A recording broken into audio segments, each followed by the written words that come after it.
Derrière, il y a toujours un Nowitzki pour placer une petite bombinette à 3 points. 41-30. Et un temps mort demandé par Phil Jackson. Les Lakers qui n'arrivent plus à marquer face à la zone. Et oui. La tête des mauvais jours un peu pour Robert Torrey. Oui, et c'est une tête qu'on a vue chez les Lakers depuis le début de saison. Sur beaucoup de visages.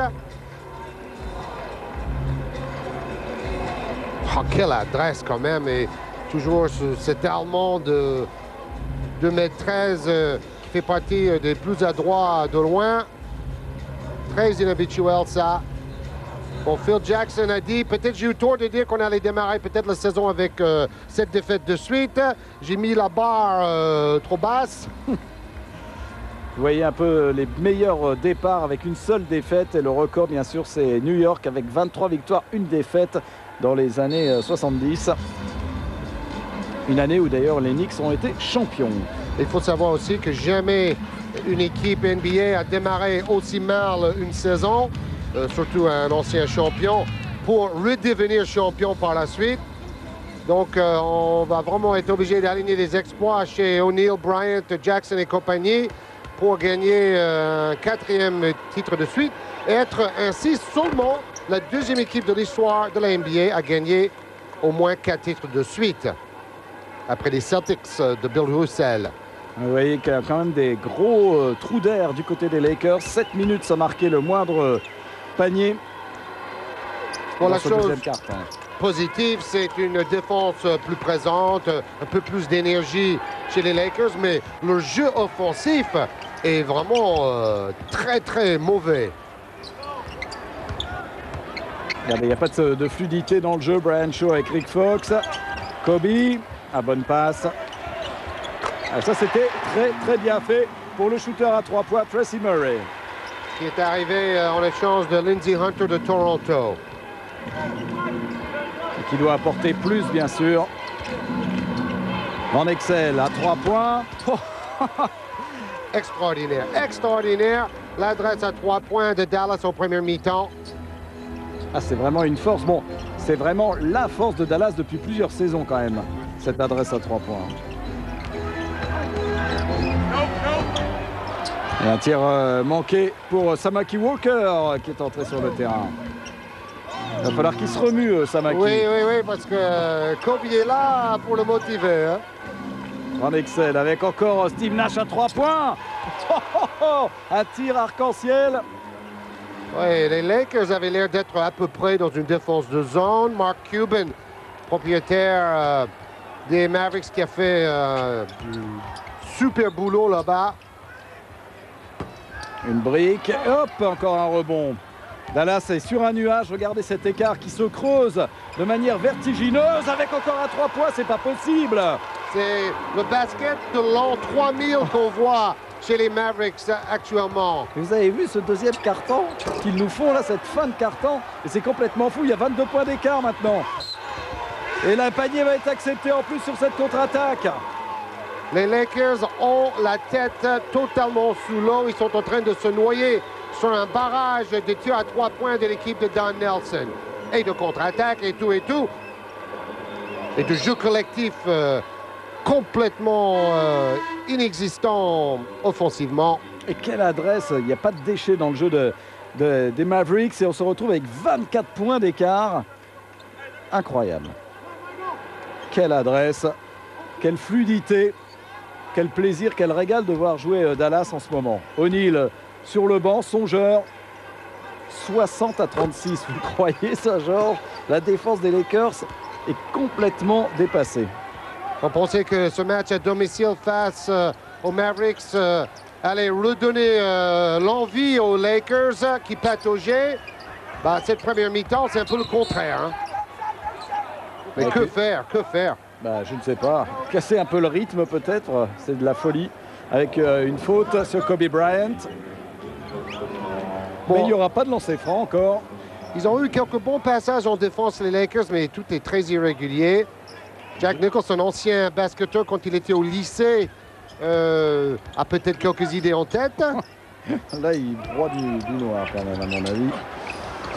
Oh, même ça, ça ne rentre pas ce tir à 30 cm de Samaki Walker. Dernière possession pour Dallas. Vous allez voir qu'à tous les coups, ils vont encore marquer, ils vont encore creuser l'écart. Nowitzki. L'avantage de taille pour Big Dirk. Peignez plus la faute. Ça va de mal en pis. On ne reconnaît plus les triples champions. Et depuis le retour de Shaquille O'Neal, ça n'a pas tout résolu. Parce qu'ils n'ont gagné que 50% de leur match depuis son retour. Regardez encore une fois l'action fabuleuse de Dirk Nowitzki. La faute de Brian Shaw, c'est end one, 2+1. Phil Jackson a quand même gardé son sens de l'humour. Il a dit nous visons toujours 70 victoires en saison régulière, messieurs les journalistes.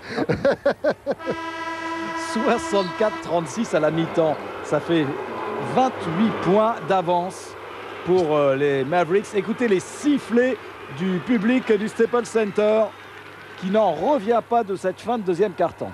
On ose penser que peut-être dans cette première mi-temps, les Lakers ont enfin touché le fond. Être hué comme ça à domicile, les joueurs quittent le terrain à la tête basse. Alors vraiment une réaction d'orgueil s'impose en deuxième mi-temps. Mark Cuban fait la fête et pourtant il n'est pas chez lui, hein. Il est au Staples Center là. Et voilà justement ce Staples Center. On va voir peut-être une des rares belles actions des Lakers. À mon avis, c'est plutôt le festival des Dallas Mavericks, qui n'est pas pour rien la meilleure équipe NBA en ce moment. Oui, ils ont commencé avec 14 victoires de suite. Ils ont perdu à Indiana. L'équipe était fatiguée, disait Don Nelson, pour rater le record pour le début de saison. Donc 0 sur 8 à 3 points pour les Lakers, 10 sur 14 pour les Mavericks. C'est le chiffre clé. 14 ballons perdus pour les Lakers, 3 seulement pour Dallas. Début du troisième quart-temps avec toujours ces 28 points d'avance. On croit rêver de Dallas ici dans la salle des Lakers. Phil Jackson a mis son meilleur 5 sur le terrain pour démarrer. Le 5 des 3 titres avec Horry, Fisher, Fox, Kobe et Shaq. Et bien voilà, ça continue avec Adrian Griffin qui porte l'écart à +30. Évidemment, c'est le plus gros écart du match. Alors, il faudrait retravailler l'attaque en triangle sans tomber dans un jeu stéréotypé. Il faut que le ballon bouge plus et plus vite. Voilà, super, voilà. Voilà comment être patient et trouver une bonne position de tir. En l'occurrence, le 3 points de Derek Fisher. À la 24e seconde en plus. Steve Nash. John Bradley sur le terrain au début de deuxième mi-temps. Toujours ces tirs arc-en-ciel qui vont faire tomber la pluie dans la salle, mais sans réussite. Oui, c'était un bon tir quand même. Hein. Il était une bonne position en tout cas. Et voilà Adrian Griffin qui pique le ballon dans les mains de Kobe Bryant. Tout un symbole. Ah, il est contré. Se rachète Kobe en aide défensive derrière. Alors Kobe avec Derek Fisher. Ah oui, bien joué par Fox qui protège son ballon. Peignez plus la faute. Et je vois même quelques chaises vides dans les places les plus chères. Donc, il y a carrément des fans qui ont laissé tomber leur équipe à la mi-temps. C'est peut-être un peu tôt. Oui, où ils sont coincés dans un ascenseur ou devant un hamburger indigeste. C'est possible aussi. Et c'est vrai que les files d'attente sont longs. Alors on a fait un petit saut dans le temps. Il reste 7 minutes 30 à jouer dans ce troisième quart-temps. 70 à 46. Donc Dallas contrôle toujours assez bien la situation. Et Nash fait le tour de la défense en dribblant à 2 cm du sol comme il aime bien.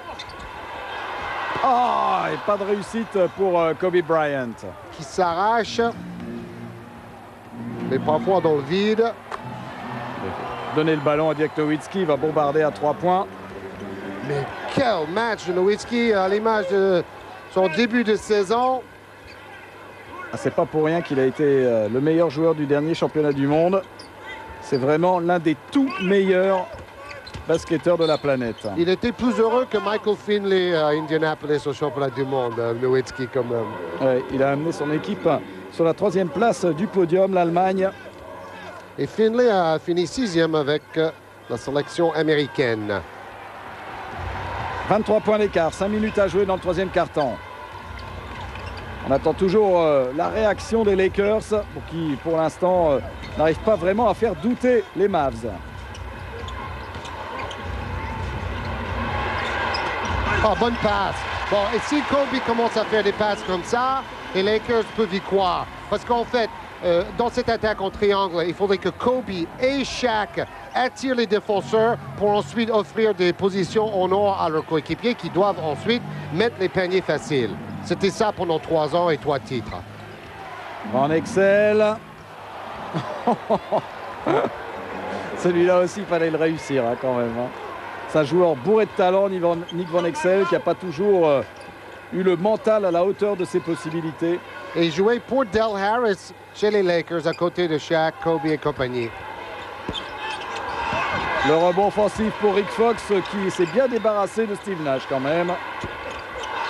Beaucoup de shoots à 3 points dans ce match. Et le Dunkorama avec Big Shaq Daddy qui a peut-être attendu un peu trop longtemps pour se faire opérer de son gros orteil. Comme ça, il a pu rater le camp d'entraînement d'avant la saison qu'il déteste. Donc, lui, il a bien calculé son coup. Ouais, ça devient une spécialité des stars de la NBA de se faire opérer hyper tard. Comme Iverson. Ouais, pour rater la préparation d'avant-saison. Et utiliser la saison régulière pour préparer les playoffs, en fait. Alors, 3 minutes 43, ça tchatche pas mal là. L'écart a quand même un peu fondu. Il y avait 30 points d'avance, je vous rappelle, pour Dallas. Il y en a encore 21. Steve Nash. Défense individuelle flottante. Et Nash obligé de jeter un tir difficile à la 24e seconde. Kobe. Bonne passe, super, mais bonne défense aussi. Il n'y a pas faute là sur Shaq de la France. Apparemment non, toujours défense de zone. La France et Nowitzki autour de Shaq qui réclame justement la faute sur l'avant-bras. Puisque l'avant-bras il était carrément monté dessus. Et les arbitres ont été très gentils avec Ralph LaFrance. C'est de loin le joueur qui subit le plus de fautes non sifflées de toute la NBA, Shaquille O'Neal. Ça, on peut le dire. C'est pas possible. 2 points seulement pour Kobe. 3e meilleur marqueur de la NBA derrière Tracy McGrady, Allen Iverson. Et dans son duel avec McGrady, les deux joueurs ont mis 38 points. Ce jour-là, il voulait être le meilleur parmi les meilleurs. Voilà les quelques petits points en plus pour Kobe Bryant. Ça va lui faire du bien. 75-56, 3 minutes. Et le public qui réclame un peu plus de densité défensive. C'est pas du luxe. 60 points encaissés en une mi-temps. Ça n'a pas dû arriver très souvent dans l'ère Phil Jackson. Et tant qu'il y aura une adresse pareille à 3 points, qu'est-ce que vous voulez faire? Bah, de toute manière, c'est l'euphorie, mais ça peut s'arrêter à n'importe quel moment. C'est ça le problème avec l'adresse de loin. C'est toujours fuyante.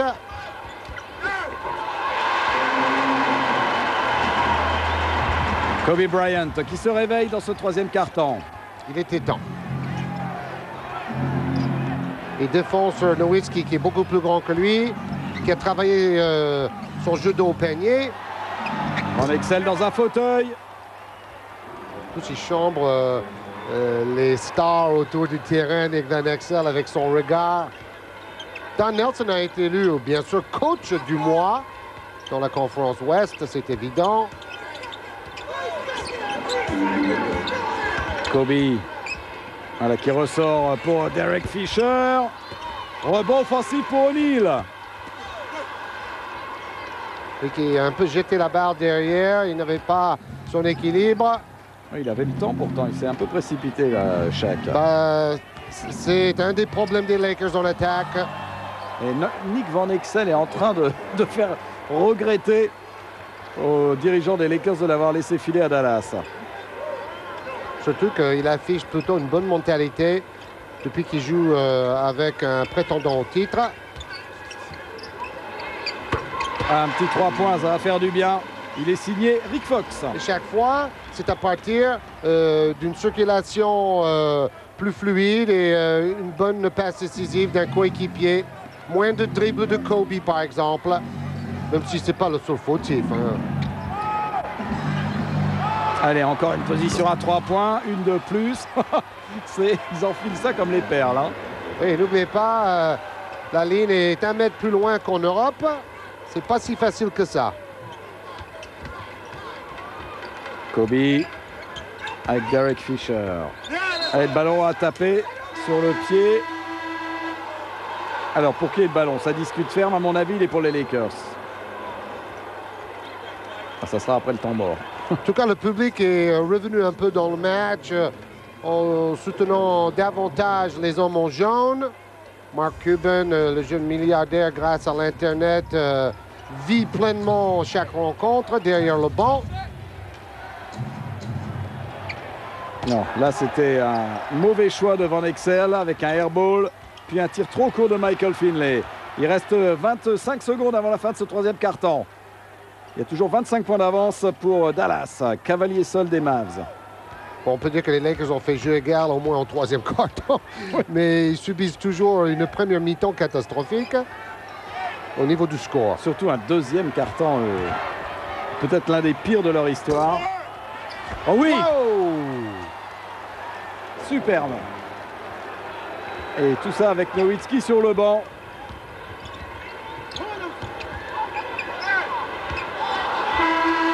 Non, ça sera après le buzzer, ce tir de Rick Fox. Kobe pas gâté par l'arbitre sur cette dernière action. Et encore des huées, il y a certains spectateurs qui étaient un peu plus audibles à un moment du troisième quart-temps, mais bon, l'écart est toujours énorme. On va essayer de trouver un best-of des actions de Kobe. Je pense que ça sera un worst-of. Oui, exactement. Le bêtisier de Kobe Bryant, qui va être surmotivé pour se racheter en quatrième quart-temps, c'est évident. Bah, il a plus que 12 minutes pour se reprendre, en tout cas. Début du quatrième quart-temps. Comme son équipe. 88-61, 27 points d'écart. Est-ce que Phil Jackson a eu le temps de remettre les cerveaux dans le bon sens? En tout cas, là, il y a une bonne position à 3 points, ratée par Murray. Les Mavericks sont toujours en défense de zone ou en individuel avec des principes de zone. Beaucoup d'aide, beaucoup de flottement dans la raquette pour empêcher O'Neal de briller. Un petit peu court, là, le tir de Steve Nash.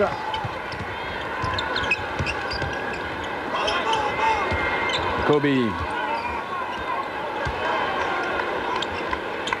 Là, c'est carrément une zone. Là, ça tourne autour. Qui veut prendre le ballon? Bien, Shaq qui reçoit un bon ballon pour son ancien coéquipier à Orlando et son grand copain Brian Shaw qui est encore là. Et un panier à 3 points qui relance un petit peu le suspense. Façon de parler. Nash. Si Dallas continue d'être aussi adroit, ça va vraiment être difficile. Et il n'était pas facile à réussir ce tir de Nash. Oui, un bras roulé, main gauche pour un droitier en mouvement, merci. Kobe. Ah, enfin, un petit panier pour Kobe, qui n'était pas le plus facile. Hein. Oui, Dallas se contentera d'échanger les paniers jusqu'à la fin comme ça, parce qu'ils aiment bien les matchs d'attaque et avec 24 points d'avance, ils peuvent se le permettre.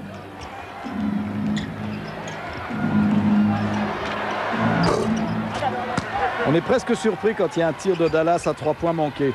Là, c'était Ref LaFrance.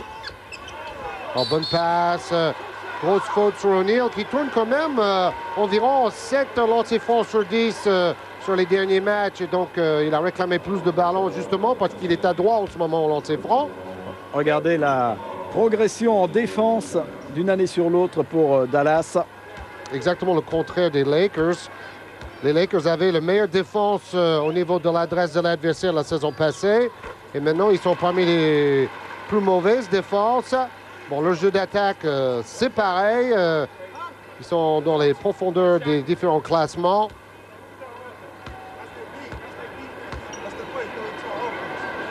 Mark Cuban qui a toujours dit qu'O'Neill avait tendance à mettre son pied sur la ligne des lancers francs. Il avait envoyé des cassettes aux arbitres de la NBA. Bon, cette fois-ci, on a vu qu'O'Neill avait ses pieds bien derrière la ligne.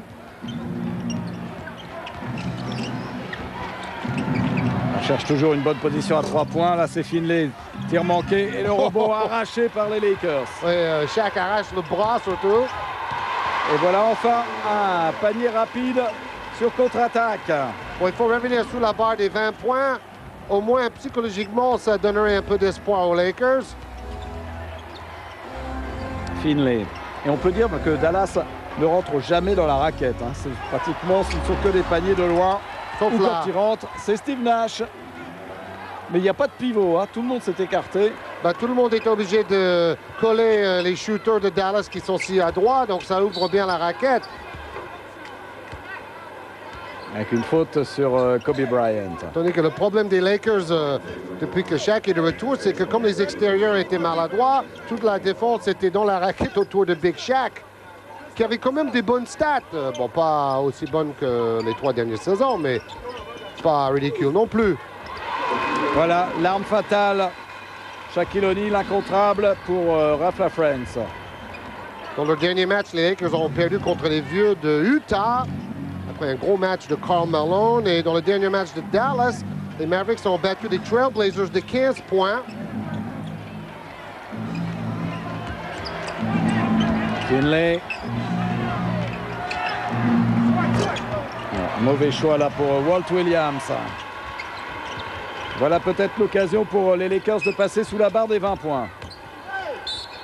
Oh, magnifique geste jordanesque de Kobe Bryant. Michael Jordan qui est maintenant systématiquement dans le 5 de départ. C'est lui qui l'a décidé d'ailleurs.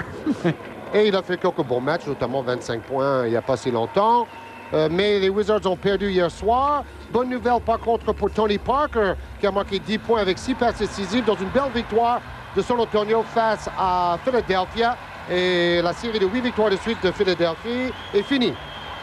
Le tableau des plus mauvais départs pour un champion dans l'histoire de la NBA. Vous voyez que les Lakers sont quand même pas loin d'être dans les records. Hein.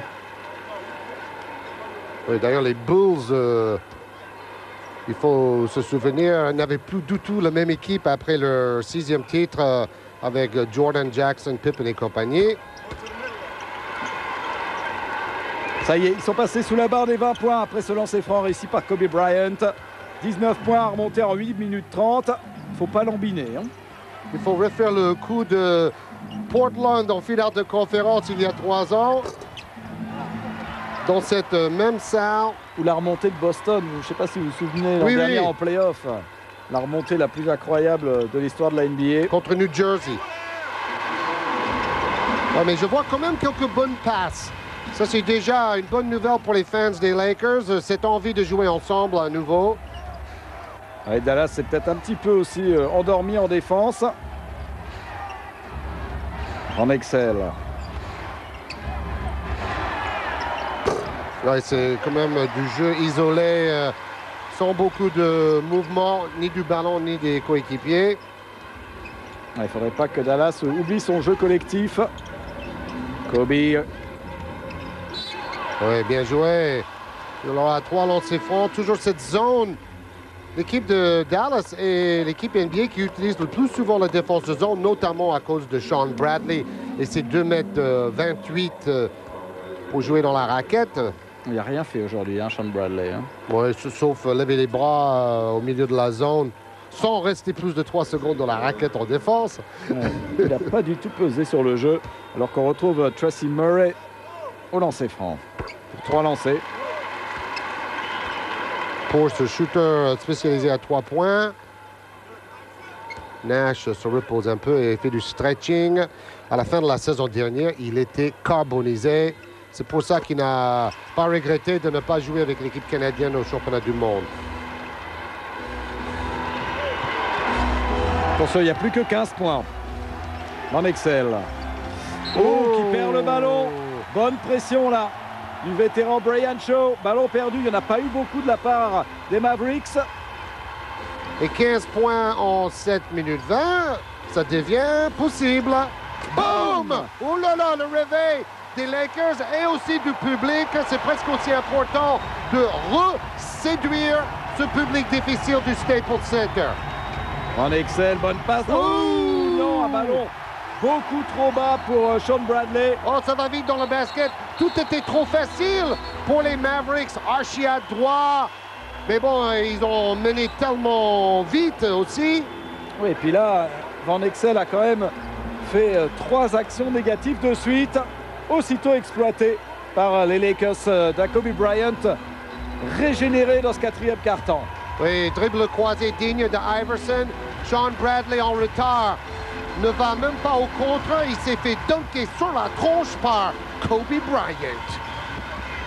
6 sur 7 au tir dans ce carton. Et derrière, c'est parti. Alors, maintenant, c'est les Lakers qui jouent comme les Mavericks tout à l'heure. C'est fou.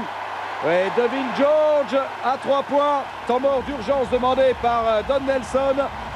Regardez, Nicholson n'en croit pas ses yeux non plus. Les Mavs sont en train de couler ici dans le Staples Center. Il a même ouvert ses yeux, le somnolent Jack Nicholson, avec cette belle série de Los Angeles. Enfin, des solutions face à cette zone qui est de plus en plus immobile d'ailleurs, laissant des positions faciles à Devin George et compagnie. Ce qui est quand même étonnant, c'est de voir que cette équipe des Lakers menée de 30 points n'a pas laissé tomber le match.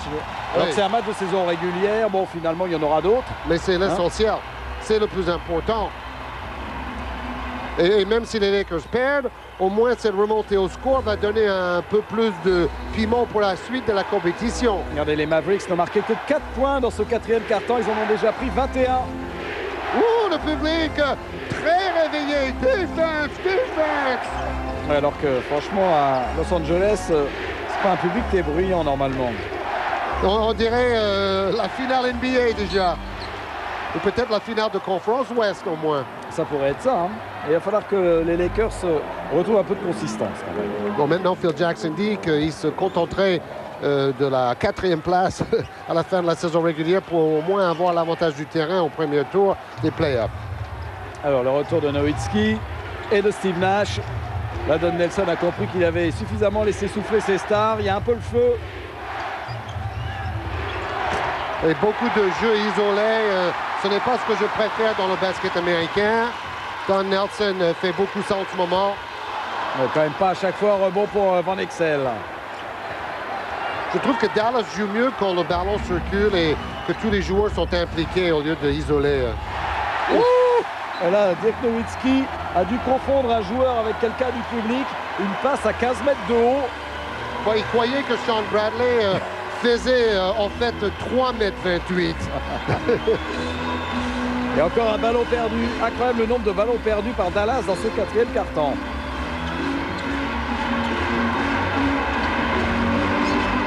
Oui. Kobe. Oh oui. Ce n'est plus du tout le même Kobe et ce n'est plus du tout la même équipe de Los Angeles. Diane Cannon, l'ancienne femme de Cary Grant, est debout. Et Spielberg sourit. Bradley. Oui, il va y avoir faute quand même de Devin George qui était monté au contre sur Shawn Bradley. Chaque action devient importante. Chaque mouvement passionnant. Et pour moi, c'était un contre en haute altitude de ce divin George. Oui, et on a vu quand même les carences là de O'Neal en défense parce que pour que Bradley prenne O'Neal de vitesse, il va pas très vite, hein, Bradley. Oui. Alors Kobe va enfoncer Michael Finley. Joli duel d'athlètes là. Kobe est devenu un excellent rebounder aussi cette saison. Pour aller avec sa 3e place au classement des marqueurs, presque 28 points par match. O'Neal là. Défense individuelle des Mavericks maintenant. Fini la zone endormie. Et avec une faute de Dirk Nowitzki qui était venu en aide pour chipper ce ballon dans les mains de Kobe Bryant. Bryant, seulement 5 tirs sur 14 et 17 points dans la dernière défaite contre les Jazz d'Utah. Derek Fisher sur le banc. C'est avec Brian Shaw que les Lakers sont revenus dans le match. Oui, il défend bien et il a mis un beau panier à 3 points sur une passe d'O'Neal tout à l'heure. Et monsieur Defense et monsieur tir décisif en playoff. Robert Horry est de retour. Oui, 39% de réussite sur les 3 premiers cartons, 80% dans le 4e. Ça explique aussi le réveil des Lakers et ce score qui a complètement changé. Ils ont piqué quelques ballons avec une meilleure défense aussi. On a retrouvé un peu le vrai jeu des 3 dernières saisons de ces hommes-là. Il faut dire que cet effectif n'a pas beaucoup évolué. Hein. On reproche au general manager Mitch Kupchak de n'avoir pas trouvé du 109.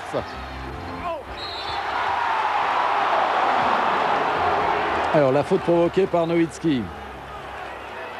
Mais j'ai l'impression que du côté de Dallas, on trouve que le chronomètre n'avance pas très vite. Avec l'horloge des 24 secondes, de toute manière, il y a beaucoup de possessions. Et cela explique aussi comment les Lakers peuvent remonter si vite au score. Et en plus, avec Dallas qui chute très vite, il y a encore plus de possessions. Une équipe très à droite au lancer franc. C'est la meilleure de toute la NBA, d'ailleurs, cette équipe de Dallas, dans cet exercice. Nowitzki, meilleur marqueur et rebondeur de son équipe. 6e meilleur rebondeur de la NBA, 11,2 par match. Déjà 20 points pour lui aujourd'hui, avec un bon 6 sur 9 au tir. Et réussi, c'est le lancer franc. Par contre, il manque un peu moins de points par rapport à la saison dernière, mais son jeu est plus polyvalent.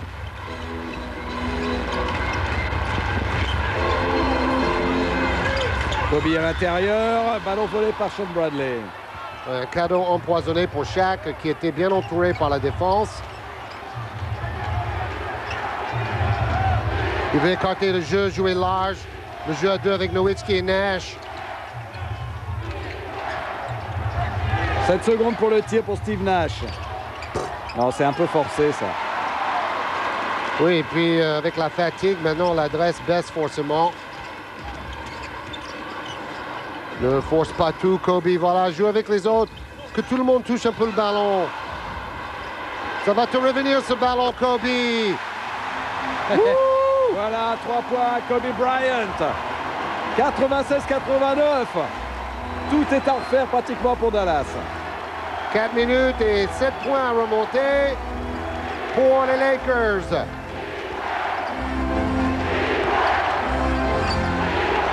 Qui peut marquer un panier pour Dallas? Peut-être Dirk Nowitzki, même pas. On vit et on mure avec les tirs de loin. Kobe, Kobe, Kobe, Kobe! Inexistant pendant 3 cartons. C'est l'homme clé en 4e. Vous avez vu ce premier pas. Il a laissé tout le monde sur place. 96-91. 5 points. Grande panique sur Dallas. Steve Nash. Oh, il a eu peur du compte de O'Neal. Plus rien ne va en attaque pour Dallas. On n'a même pas besoin de se précipiter maintenant du côté des Lakers. Ah oui, il faut jouer normalement et collectivement. Ah, il y a comme ça. Faute et panier. Don Nelson est furieux. Il ne reconnaît plus son équipe qui a perdu si souvent dans la ville de Los Angeles face aux Lakers. Pas de victoire depuis 1990 pour Dallas chez les Lakers. C'est pas possible, ça. 96-93. Quel retournement de situation. Et là, Mark Cuban, lui, ne se lève plus. Il est en train de dire, c'est pas possible, je vais encore revenir bredouille de Los Angeles. O'Neal pour une action à 3 points. Et ce bêta de Sean Bradley est rentré trop tôt dans la raquette, alors que O'Neal avait raté son lancer franc. Vous savez que Minnesota était un peu dans le même cas que Dallas. Des longues années sans avoir gagné à Los Angeles chez les Lakers. Bah, cette saison, Minnesota a enfin battu les Lakers à Los Angeles. Dallas voudrait faire pareil aujourd'hui. On voit quand même un drôle de match hein, aujourd'hui. C'est le scénario le plus hallucinant depuis longtemps. Avec le réveil de Kobe Bryant, ce 4e quart-temps. Mais on ne va quand même pas dire que c'est parce qu'O'Neal avait critiqué ses coéquipiers dans la presse qu'ils ont bien joué. Vu la mauvaise première mi-temps qu'ils ont fait, En général, ce n'est jamais une bonne chose de voir ni le coach ni les joueurs critiquer ses coéquipiers dans la presse. 8 points seulement marqués par Dallas, 32 par les Lakers dans ce quatrième quart-temps. C'est presque la même chose en inversé que le deuxième, puisque Dallas a émis 35-12 aux Lakers en deuxième quart-temps. Oh là là là là, 15 points pour Kobe. Pendant cette remontée fantastique digne d'un film de John Ford. Ballon quand même récupéré par Dallas. Il n'y a plus que 3 points d'avance pour la meilleure équipe de toute la ligue. Dirk Nowitzki. Oh, il bouge maintenant O'Neal en défense. Vous avez vu ça? Sa défense sur Nowitzki qui est normalement beaucoup plus rapide que lui. C'est rare de voir O'Neal dans cette position. Bah, il défend comme un deuxième arrière. Et on sait que Nowitzki peut dribbler comme un deuxième arrière malgré sa taille. Oh, c'est fou cette séquence. Et c'est là où O'Neal est en train de jouer un rôle de meneur d'homme vis-à-vis de ses coéquipiers. Je préfère ça. Alors Nash qui fait un peu de slalom dans la défense. 4 secondes pour le tir pour Steve Nash. Oui. Face à O'Neal. C'était David contre Goliath.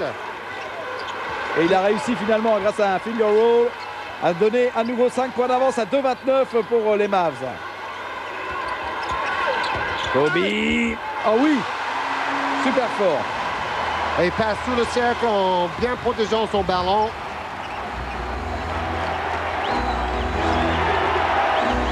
Ambiance inimaginable, comme pour une finale.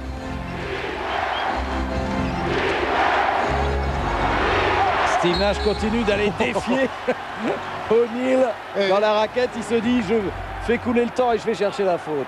Là, c'était hacking Shaq. C'est Shaq qui hack.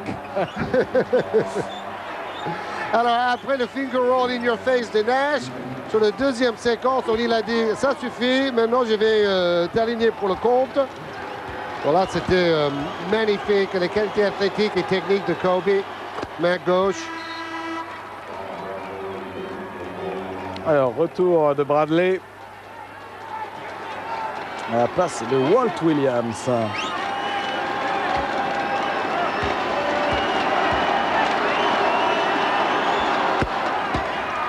Un très bon match statistiquement pour les Canadiens. Même avec quand même une petite baisse de régime en deuxième mi-temps, mais à l'image de toute son équipe. 100 à 95. En 1,53. Oh oui, oui, oui. Kobe devient totalement inarrêtable. C'est toutes ces séances de musculation pendant l'intersaison. Il a encore du jus en fin de match grâce à ça et sa jeunesse. Et Nash qui continue de venir attaquer le cercle, mais là ça ne marche pas, il n'a pas la faute. Et la possibilité peut-être d'égaliser pour les Lakers. Oh, Brian Shaw, lui aussi un peu comme Robert Horry, aime bien tenter des tirs importants, justement dans ce fameux match contre Portland, finale de Conference Ouest, l'année du premier titre des Lakers. Shaw avait mis un tir à 3 points hyper important dans cette remontée en 9 minutes de moins 15 face aux Blazers. Et c'était le début, disons, de la dynastie des Lakers et c'était la fin des espoirs des Blazers ce jour-là. Une ambiance de corrida aujourd'hui au Staples Center avec cette remontée fabuleuse des Lakers. Là, c'est complètement fou de scénario. Pour rêver d'un match au sommet, on l'a.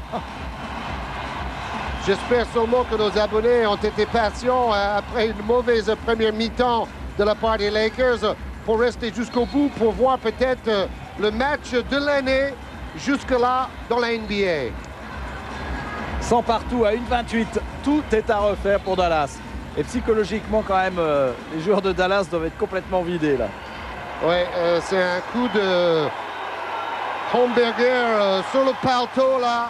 Un gros whopper sur le nez là. Une dynamique complètement en faveur bien sûr des Lakers maintenant.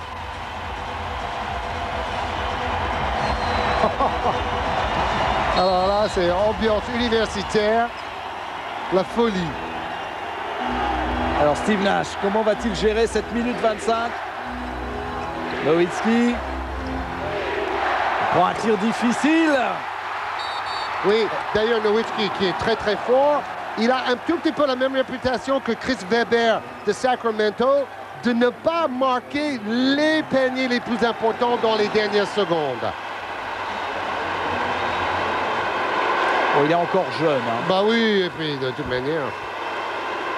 Il suffit qu'on en remette un et cette réputation sera terminée. C'est ça, Weber a gagné un match d'ailleurs il y a quelques semaines comme ça.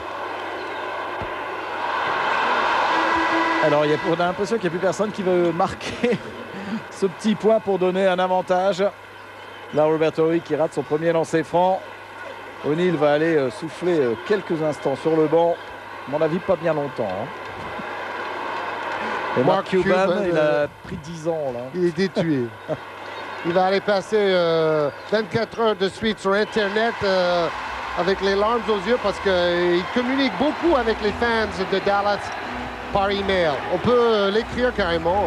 C'est incroyable ça. Un point d'avance pour les Lakers. Ils sont passés devant. Étonnant. Oh, tir à 3 points de Nick Van Exel. Oui. Ah là, ça calme tout le monde. Lui aussi, il aime tenter les tirs importants. Ouf, celui-là, il fallait le tenter et le réussir. Hein, parce que c'est vraiment pas un tir facile. Il ne manque pas de culot, l'excellent Van Exel. Ouais, il n'a jamais eu peur de prendre un tir. Et d'ailleurs, quand il jouait à Denver, il prenait tous les tirs.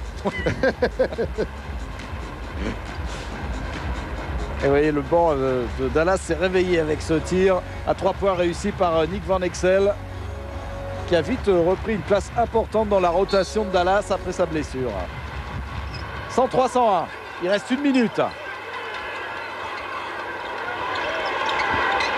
Waouh, Shaw ne tremble pas, la voix de l'expérience. 103 partout. Quel duel! Alors si on pouvait s'attendre à une fin de match comme ça avec le scénario que l'on a eu. Steve Nash, c'est court. Et il y a une énorme faute. Ah non, entre deux. Ralph LaFrentz réclamait la faute. Et Devin George finalement tenait le ballon. Pour moi, c'est bien sifflé. Certes, il était derrière LaFrentz. Et généralement, dans cette position-là, on siffle une faute. Mais comme il avait le ballon au départ avec LaFrentz au rebond, vous voyez, il avait le ballon au début, donc je pense que l'entre-deux est assez logique. Il avait au moins une main sur le ballon. C'est pas l'idée du tout de la famille Nelson. Hein. Pas du tout la même analyse que vous. Hein. En Europe, on aurait sifflé faute là-dessus, c'est sûr. L'entre-deux gagné par Dallas. C'est là, maintenant, chaque possession est une véritable balle de match. Nash. Oh, Kobe face à Nash. Il en fait trop, il perd le ballon, Steve Nash. C'est un peu emmêlé dans ses dribbles. Défense décisive de Kobe là-dessus, qui est un grand rebondeur cette saison, mais il reste toujours un super défenseur. C'est peut-être le ballon de la victoire pour les Lakers, qui serait le retournement de situation le plus incroyable de l'année. Jouer avec Kobe ou Shaq. C'est Kobe! Ah, Kobe qui se rachète à merveille! Baby, baby, baby! Là, c'est du Jordan, hein, ce qu'il nous fait.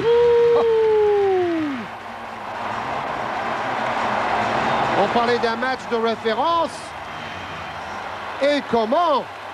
Oui, à 8 secondes de la fin, les Lakers mènent pour la première fois du match. Ah, c'est complètement fou. Hein. Les Lakers are back, baby, même avec une défaite.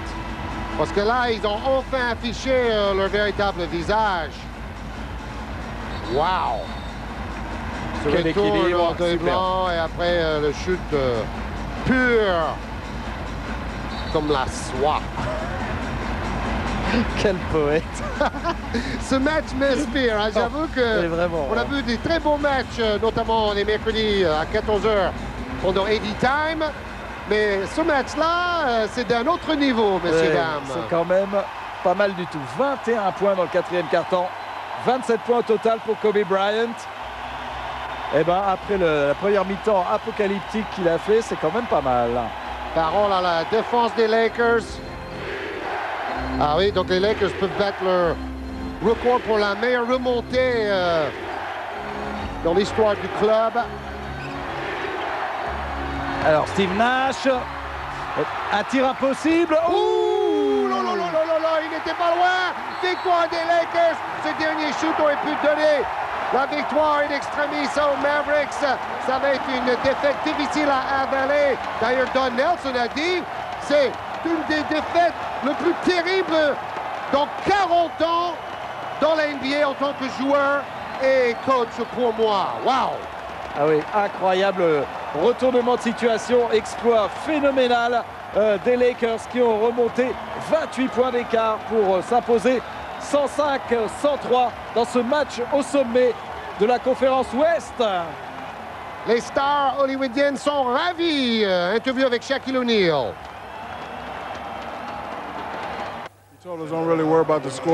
Oui, on ne pensait pas au score. Heureusement, nous avons enfin montré notre véritable niveau en deuxième mi-temps. C'est une super victoire, une bonne leçon pour nous. Nous pouvons jouer comme ça. J'ai dit que chacun doit faire son travail. Je suis le général et mon armée n'était plus derrière moi. Certains de mes coéquipiers n'étaient pas assez impliqués. Ce soir, mes soldats, mes coéquipiers étaient bien derrière moi. C'est un tournant? Oui, j'espère. Ça va nous remettre sur les rails pour équilibrer bientôt notre bilan de victoire et de défaite. Voilà une défaite qui va être dure à digérer pour Dallas et une victoire belle à savourer pour les Lakers qui s'imposent 105-103 face à Dallas. Alors vous l'avez promis, on l'a eu, ce match extraordinaire de la NBA. C'est une grande remontée de score qu'on vient de